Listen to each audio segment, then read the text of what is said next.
I was sipping iced tea on a sunny Sunday morning, admiring the little gnome I had just placed under my mailbox, when I noticed a red envelope stuck in my front door. At first, I thought it was a flyer or one of those weird local ads, but when I opened it and read the first line, "You are hereby fined $500 for violation of HOA aesthetic compliance guidelines," I nearly choked on my tea. My jaw dropped. My gnome, the one with a fishing rod and sunglasses, had just cost me $500. $500. For a statue no taller than a showbox. I looked back at him sitting peacefully beside my tulips, holding his tiny rod like the proud guardian of my lawn, and it hit me: they'd declared war. On me. On my garden. On my gnome. And they had no idea who they were messing with. I live in a neighborhood that looks like it came straight out of a stock photo website: white fences, blue skies, and the ever-present smell of lawn fertilizer. It's peaceful in that Stepford Wives kind of way, where every hedge is trimmed to military precision and homeowners get passive-aggressive notes if their mailbox leans even slightly to the left. I bought my house 3 years ago after a messy breakup and decided to make it my own little fortress of freedom. That included flamingo-shaped sprinklers, solar-powered wind chimes that lit up in neon at night, and of course, my cherished collection of garden gnomes. It was all harmless fun. A bit of color in a sea of beige. But then came Karen. Karen wasn't just a neighbor. She was the self-appointed queen of the homeowners association. Her house was the one with zero personal flair, just a wide expanse of manicured lawn, beige curtains, and flowerbeds arranged like a geometry lesson. Rumor had it she once fined a family for having too many inflatable Christmas decorations. Another neighbor said she measured grass height with a ruler. I had laughed when I heard those stories. I wasn't laughing now. The notice I received that morning had a stamp in the corner with Karen's name on it. Not even her last name, just Karen, like she was some kind of HOA superhero.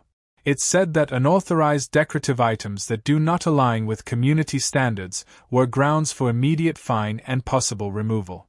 Apparently, my gnome violated their natural landscaping ethos. Ethos? This wasn't ancient Greece. This was a suburban cul-de-sac where the most exciting thing last year was a bake sale that ran out of brownies. Still fuming, I marched across the street and knocked on Karen's door. She opened it wearing a visor and holding a clipboard. Her eyes immediately narrowed at the sight of me. "Good morning," she said, with a smile that had more plastic in it than a credit card. "You fined me $500 for a gnome." She nodded, as if I'd told her the sky was blue. Yes.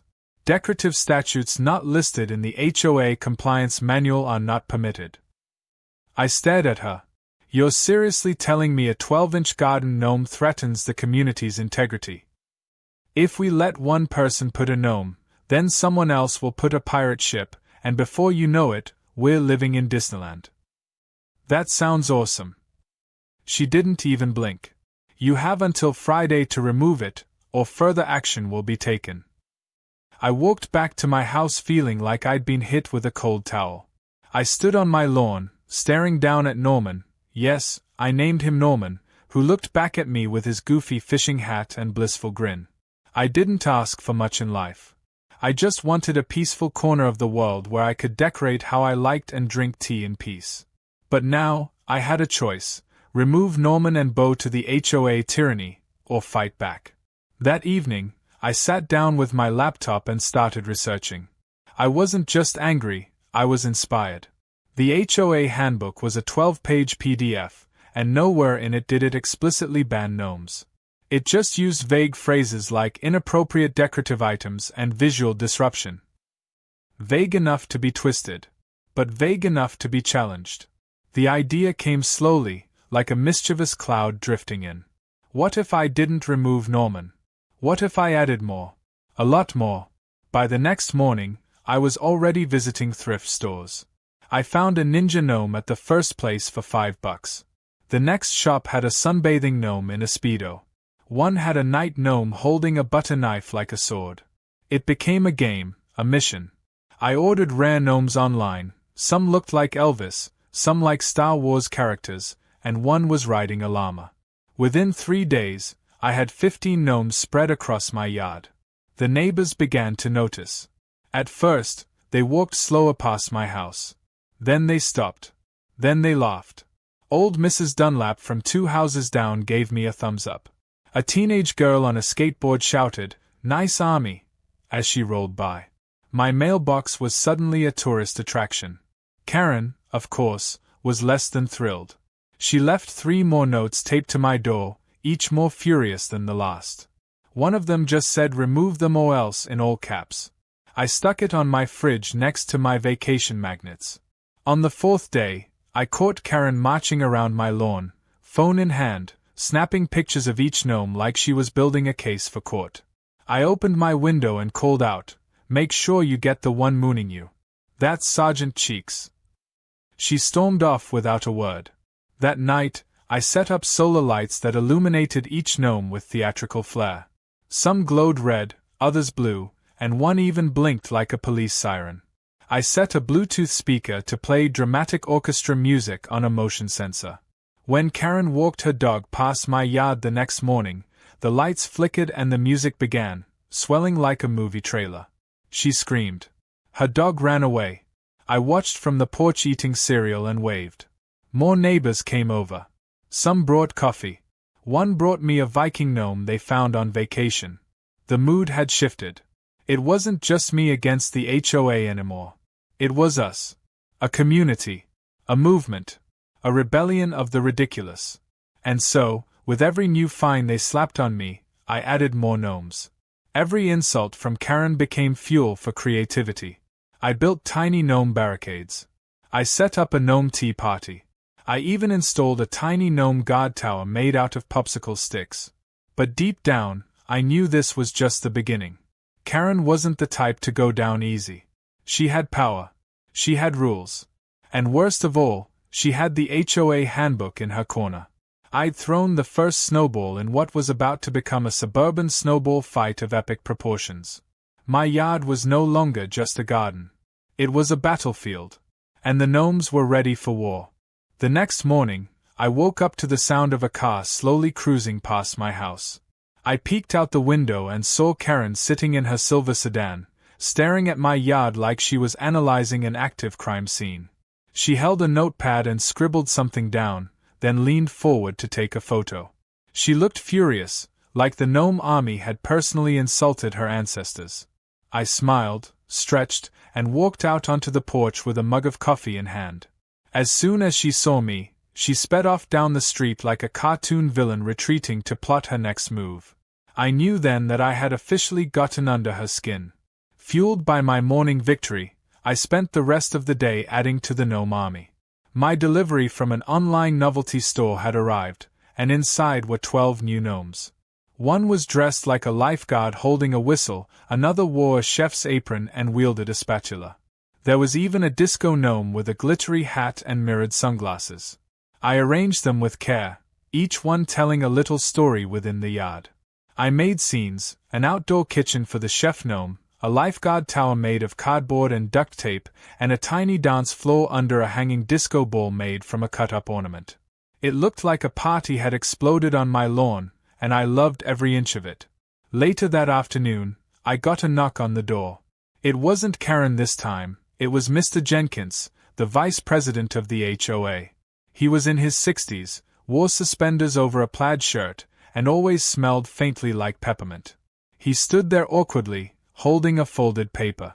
"Thought I'd bring this by myself," he said. "New citation." I took the paper and opened it. It was another fine, this time for $250, citing visual disruption, thematic inconsistency, and excessive ornamentation. I raised an eyebrow. "Thematic inconsistency?" I asked. He chuckled. "Karen's words. Not mine." I looked at him for a moment, then took a gamble. "You don't actually care about the gnomes, do you?" He sighed and rubbed the back of his neck. "Off the record? I think they're hilarious. My wife wants to come by and take pictures with them." That was all I needed to hear. I invited him in, offered him lemonade, and for the next 20 minutes, we sat on my porch and laughed about the absurdity of it all. He told me that Karen had called an emergency HOA board meeting to discuss the gnome problem. I nearly spit out my drink when he said she referred to it as a full-scale lawn invasion. As he was leaving, he leaned closer and said, "You didn't hear it from me, but Karen's got a camera hidden in the hedge across the street. Motion activated. She's collecting footage." I thanked him, and as soon as he left, I went straight to the hedge. Sure enough, buried among the leaves was a little black camera blinking softly. I waved at it and gave it a kiss before unplugging it and leaving it on her porch with a sticky note that said, "Smile next time." That evening, I hosted the neighborhood kids for a gnome naming party. They brought snacks and named the gnomes things like Captain Crunchbeard, Sir Poopsalot, and Lady Sassafras. One of the kids made a cardboard gnome jail and put the disco gnome inside, declaring him guilty of dancing without a permit. The parents stood nearby laughing and shaking their heads. Even the grumpier ones seemed entertained. It was the most life this neighborhood had seen in years. But of course, with every ounce of joy we created, Karen responded with equal fury. The next day, she passed out flyers titled "Save Our Neighborhood" with bullet points that included "Stop the Clutter," "Preserve Community Values," and "Down with the Gnomes." She even started a petition, though when I asked around, most people either ignored her or signed fake names like Noam Chomsky and Noma Simpson. Things escalated quickly. Karen hired a landscaping company to install a fence around the HOA office.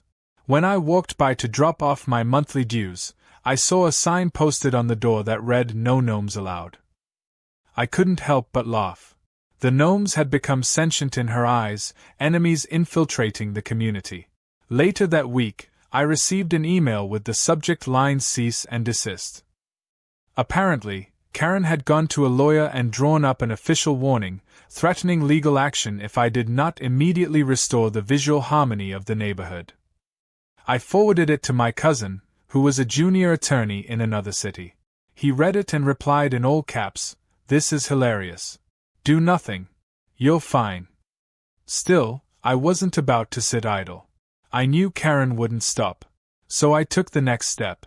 I bought a projector.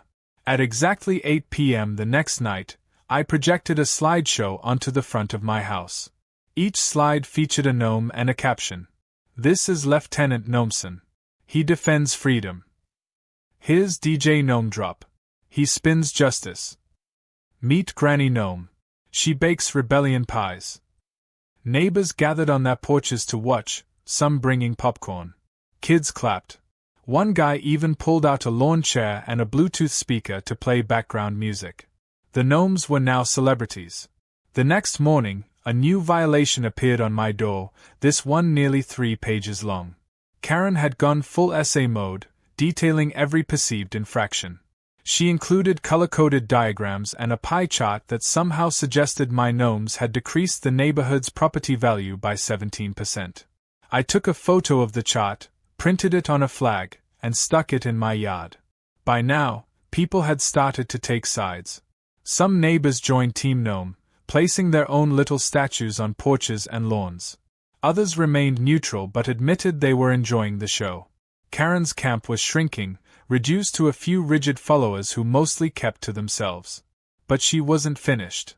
Rumor spread that she was preparing to hold an official HOA vote to update the community guidelines with stricter decor regulations.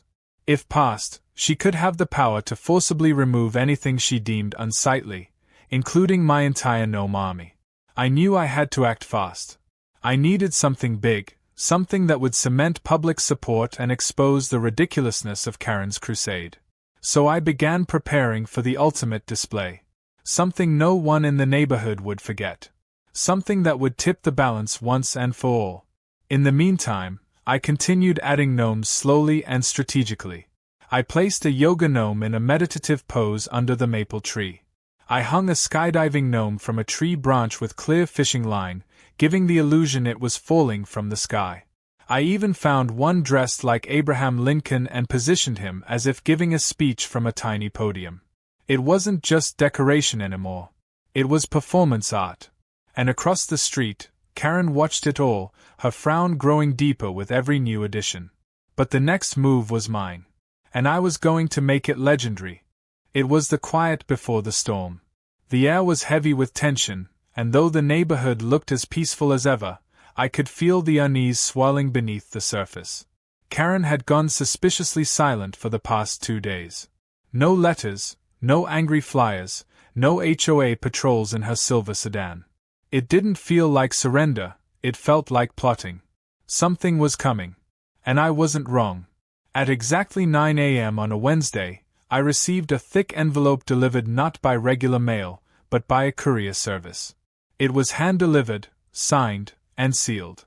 I opened it cautiously, expecting another dramatic citation or maybe a cease and desist with glitter glue. But what I found was far more serious. It was a formal notice. The HOA was suing me for repeated violations of community standards, seeking over $3,000 in accumulated fines, plus legal fees, plus mandatory removal of all lawn ornaments within 30 days. I sat down on my porch swing, staring at the document while sipping lukewarm coffee.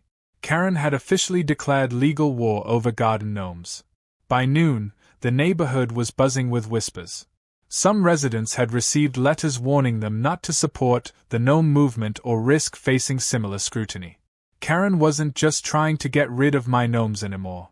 She was trying to scare everyone into submission. The funny part was, the more outrageous she got, the more support I seemed to gain. A box of anonymous gnomes appeared on my porch with a note that simply said, "For the cause."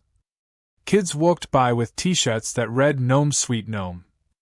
I even overheard a conversation at the corner store where someone referred to me as the Lawn General. Still, a lawsuit wasn't a joke. I needed help. So I called Mr. Jenkins. He met me at my house that evening, dressed in khakis and an old gardening shirt. He brought donuts and a manila folder. "I figured she'd do this," he said while sipping soda from a paper cup. "Karen's been talking about reclaiming the community aesthetic for weeks. But this," he tapped the folder. "This is excessive, even for her." Inside the folder were documents, meeting minutes, and email printouts. All evidence of Karen overstepping her authority. There were memos she'd written without board approval, fines she'd issued without proper documentation, and even a recorded HOA Zoom call where she called my gnomes a sign of moral decay. "This is gold," I said. "You didn't get it from me," Jenkins added with a wink. I contacted my cousin again, the junior attorney, and sent him the lawsuit and the documents Jenkins provided. He responded the next morning with a mix of disbelief and excitement. "This is a disaster waiting to explode, in your favor," he wrote. "She's violated several procedural rules. We can countersue or, at the very least, get the entire thing thrown out." The neighborhood, meanwhile, had transformed. What started as a few supportive neighbors turned into a full-blown movement. People began staging gnome sightings online. My street showed up on a viral TikTok with the caption, "The HOA can't stop the gnome zone." Someone added it to Google Maps as a local attraction. A small food truck showed up one weekend selling gnome-themed cupcakes. My lawn had become a revolution headquarters, and the battle lines were clearly drawn. Then came the interview. Somehow, the story caught the attention of a local news station. They reached out asking for an interview. I agreed, but only if they also interviewed Karen. To my surprise, she accepted. The segment aired live on Friday evening. It was everything I hoped for. Karen sat stiffly in a beige blazer, surrounded by neutral-colored decor in what appeared to be her living room. She spoke about the importance of uniformity, the psychological effect of disorder, and the dangers of letting neighborhoods fall into personal chaos. Then they cut to me, sitting on my porch with Norman on my lap and a row of gnomes lined up behind me like backup dancers.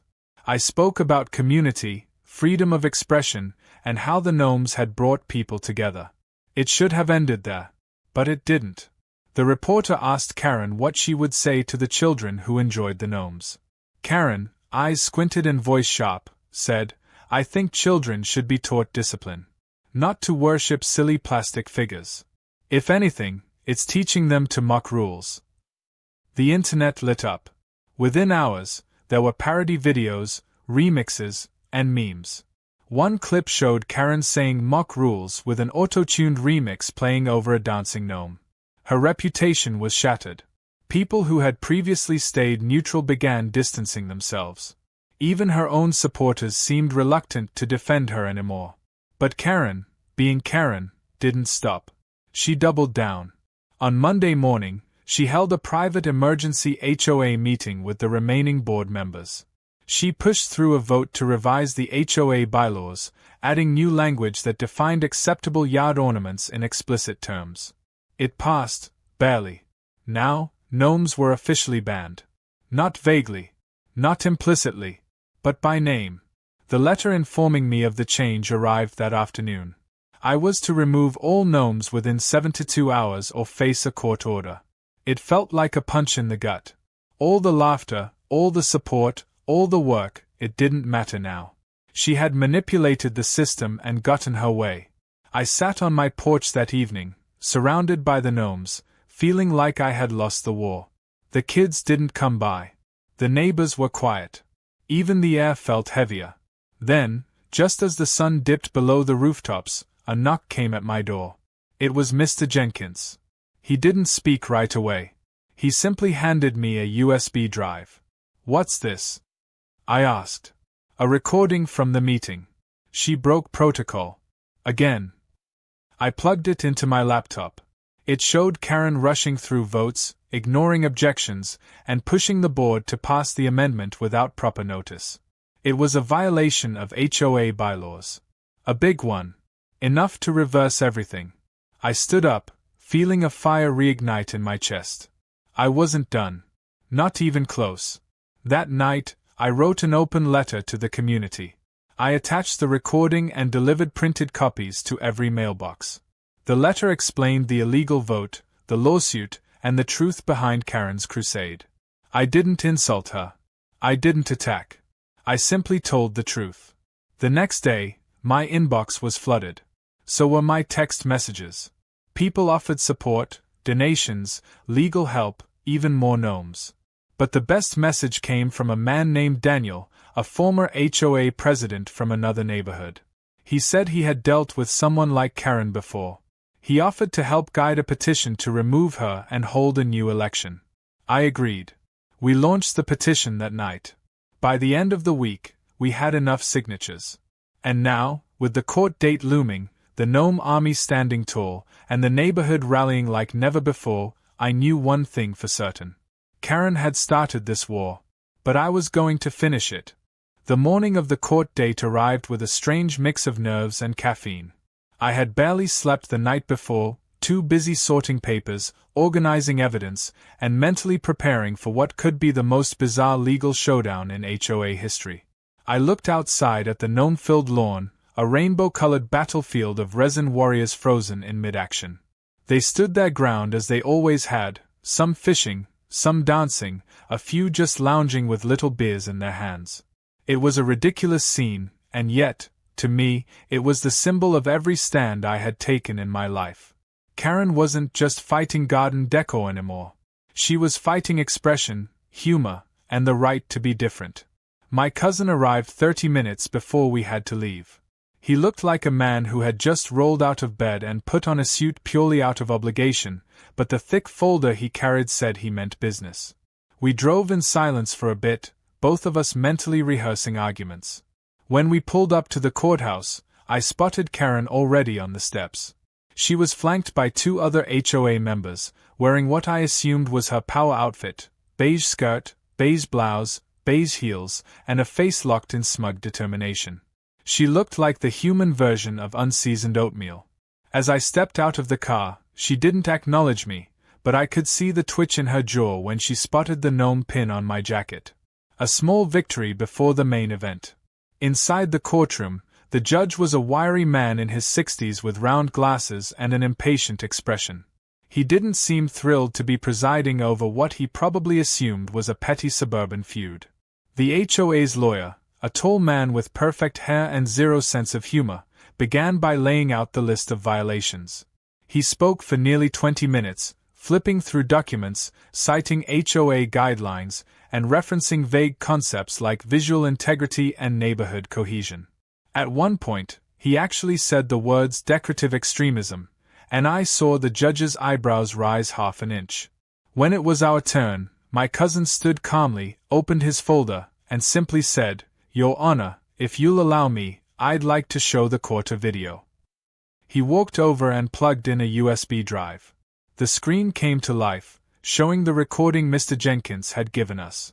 Karen could be seen steamrolling through the emergency HOA meeting, talking over objections, skipping procedural steps, and forcing the bylaw change through without the required community notice. The judge watched the entire video without saying a word. When it ended, he looked at Karen. "Is this accurate?" he asked. Karen fidgeted, adjusting her blouse. "Your Honor, that video is taken out of context. I was simply trying to preserve the character of the neighborhood. The gnomes have caused nothing but division and discontent." "From what I can tell," the judge replied, "the only division comes from your failure to follow your own bylaws." Karen's lawyer tried to recover by citing historical precedent from similar HOA cases, but it was too late. The judge was clearly unimpressed. He turned to us. "You're not contesting that the gnomes exist, are you?" he asked. "No, Your Honor," I said, standing. "But neither is the Constitution." The courtroom chuckled. Even the clerk covered her mouth. The judge nodded slowly, then reached for his gavel. "I find the actions of the HOA to be excessive, procedurally improper, and fueled by personal bias rather than actual harm. All fines are to be dismissed. The bylaw changes made during the emergency meeting are to be voided immediately." Karen's jaw dropped. I couldn't help the smile that crept across my face. My cousin gave me a thumbs up under the table. But the judge wasn't finished. "Furthermore," he continued, "I recommend the HOA conduct an internal review of leadership practices. I'll be forwarding this video and my notes to the County Housing Board for further evaluation." That was the moment Karen knew it was over. Outside the courthouse, a small crowd of neighbors had gathered, holding signs that said things like "Gnome Justice" and "Free the Lawn." Someone handed me a bouquet of flowers with a tiny ceramic gnome stuck in the middle. The victory felt surreal. We had done it. Not just me, but the entire community. For the first time in years, it felt like people had a voice. And they had used it to say, "Let the gnomes live." The following day, the petition to remove Karen from the HOA presidency was finalized. The signatures were more than enough. Mr. Jenkins called for a special election, and surprisingly, I was nominated to run for the position. I hadn't planned on it, but with everything that had happened, I realized I couldn't just return to being a passive homeowner. I had seen what happened when people let power go unchecked. I agreed to run. Karen tried one last desperate move by sending out a mass email warning that electing me would turn the neighborhood into a whimsical circus. Unfortunately for her, that email got leaked. The phrase "whimsical circus" trended locally for 2 days, and someone even made a gnome float with confetti and a tiny trapeze artist for fun. I won the election in a landslide. The first act I passed as HOA president was to revoke every unfair citation issued in the past year, especially those that targeted creativity. I rewrote the guidelines to include room for decorative freedom, provided it did not obstruct sidewalks, driveways, or safety equipment. I added a clause protecting seasonal decorations and whimsical ornaments under the phrase neighborhood enrichment. The second act was symbolic.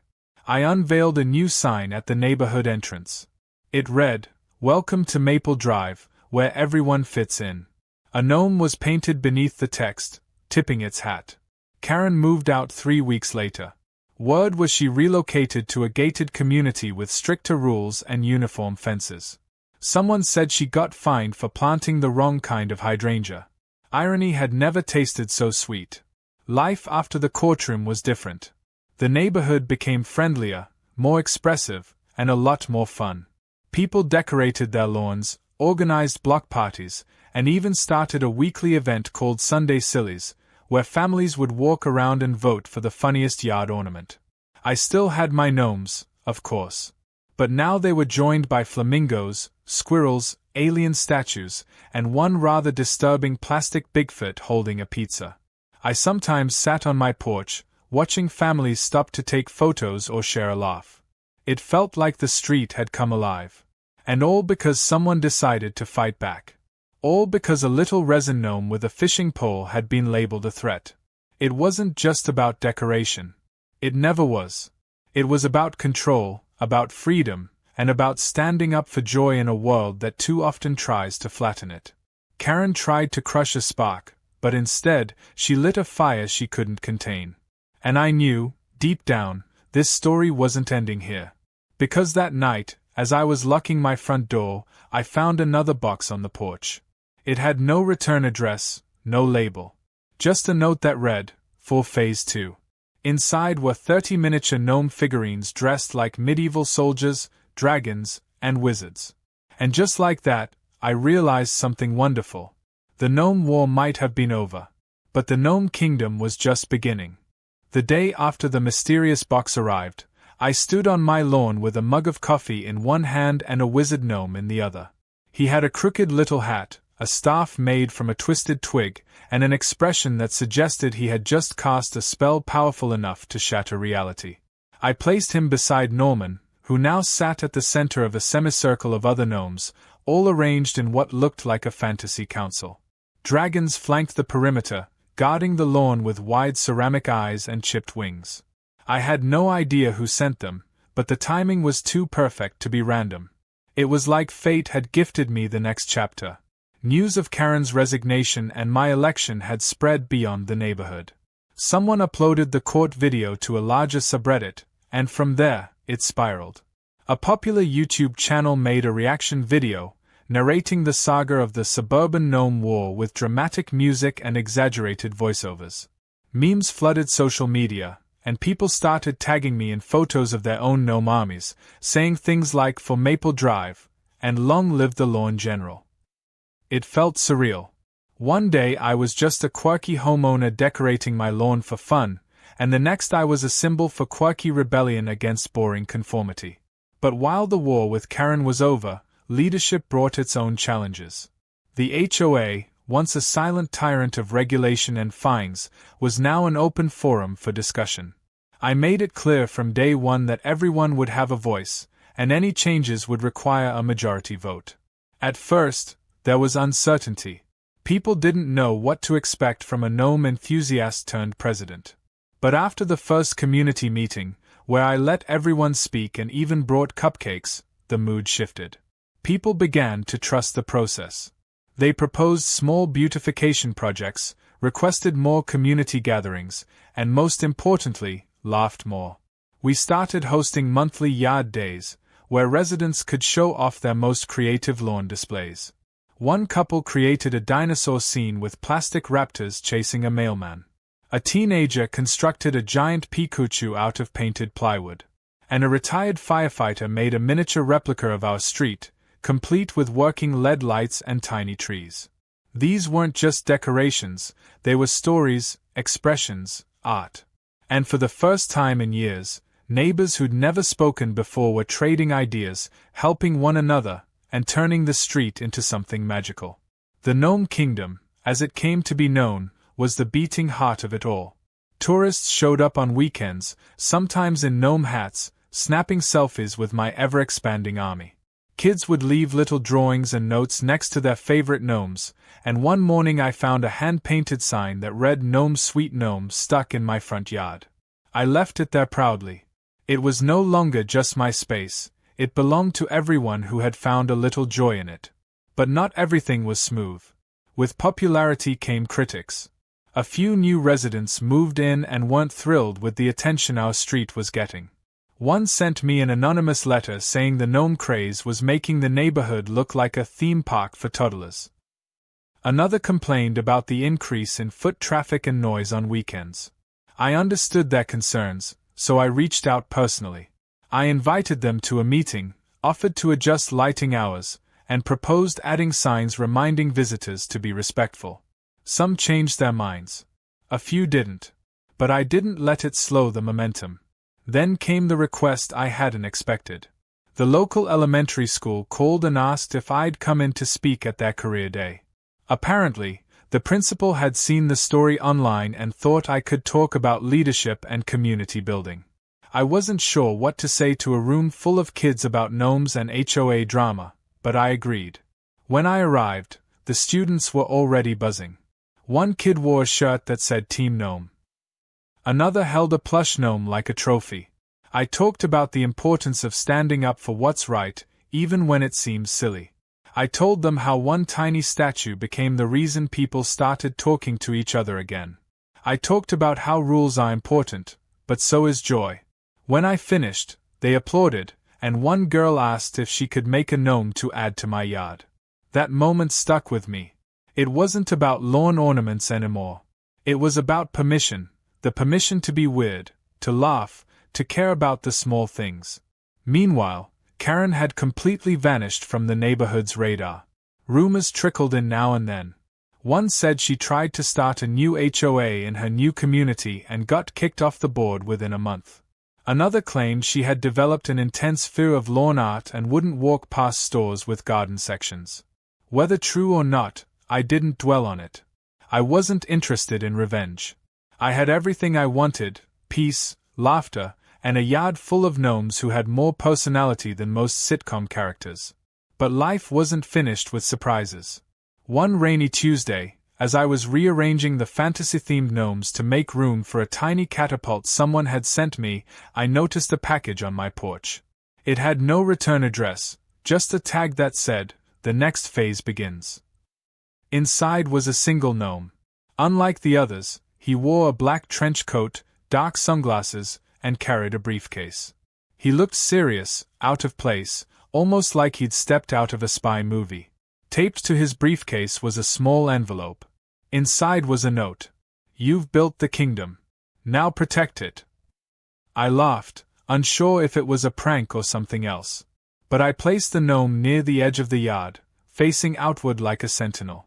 I named him Agent G, and kids began making up stories about how he protected the lawn from bad vibes and HOA overreach.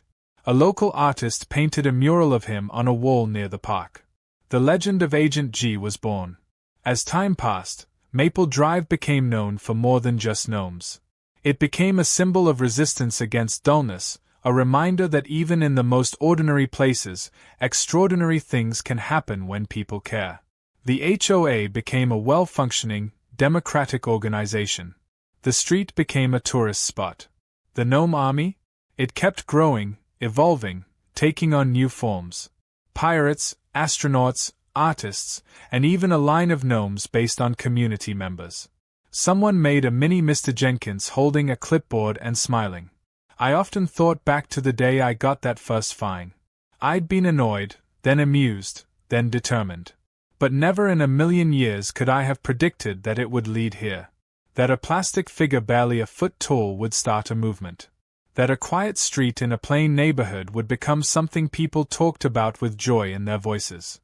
But most of all, I never imagined it would teach me that sometimes, the weirdest battles are the ones worth fighting the most. Because they are the ones that remind us who we are when the rules try to make us all the same. So now, every morning, I drink my coffee surrounded by the Gnome Army. Some days I rearrange them, some days I add new recruits. But every day, I smile. Because this isn't just a yard. It's a kingdom. And in this kingdom, laughter rules, creativity thrives, and no one, not even the fiercest HOA president, can ever ban joy.